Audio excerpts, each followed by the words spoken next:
मादलबीट नेपालमा यहाँहरू सम्पूर्णलाई हार्दिक स्वागत छ। आज हामी मादलबीट नेपालको तेस्रो भागमा छौँ।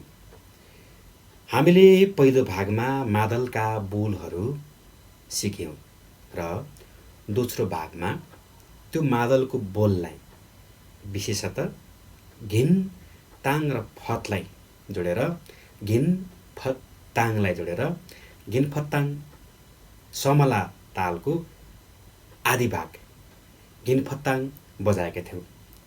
एकपटक फेरि त्यसलाई रिभाइन्ड गरौँ। 1 2 3 गो।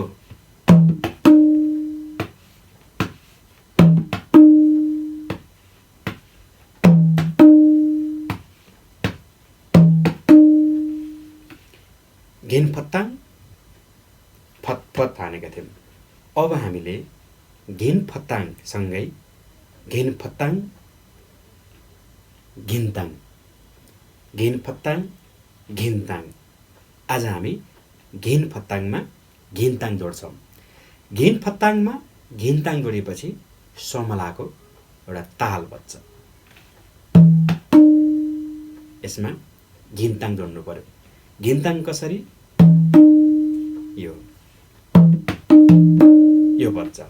अब हामीले छिटो बजाउँदाखेरि हाम्रो हात चलिसकेको हुन्न, त्यही भएर ढिलो बजाउने। घिन फताङ घिन घिन घिन फताङ घिनताङ घिन फताङ घिनताङ। अहिले नर्मली यो साउन्डलाई चाहिँ म्युट नगरिकन सस्टेन छोडेर बजाउँ। सुरुमा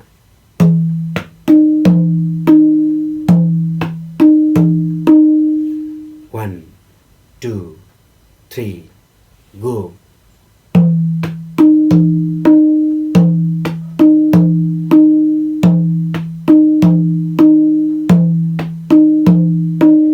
घिन फताङ घिनताङ घिन फताङ घिनताङ घिन फताङ घिनताङ।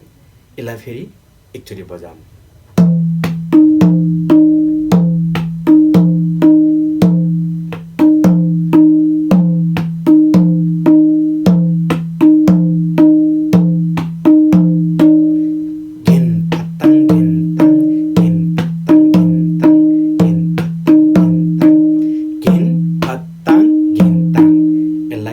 बारमा टाइमिङमा 1 2 3 गो।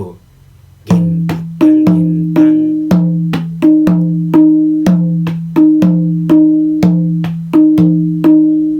यसरी बजाउँदाखेरि समला ताल लगभग पूर्ण हुन्छ।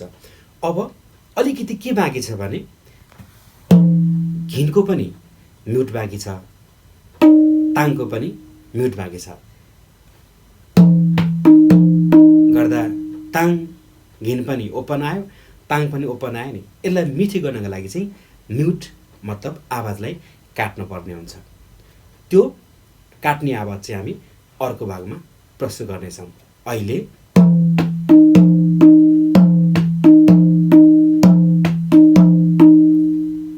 लगातार यहाँहरूले यही ताललाई यही बोललाई लगातार बजाउनु भयो भने यहाँहरूलाई समला ताल सिक्न केही गाह्रो छैन। दिनको 1 घन्टा प्र्याक्टिस गर्नुहोस्। यदि यहाँहरूलाई हाम्रो भिडियो राम्रो लाग्यो भने हाम्रो भिडियोलाई लाइक कमेन्ट सेयर फलो अनि सब्सक्राइब गर्न सक्नुहुन्छ। यहाँहरूलाई अर्को भाग चाहिन्छ भने कमेन्ट पनि गर्नुहोला। धन्यवाद।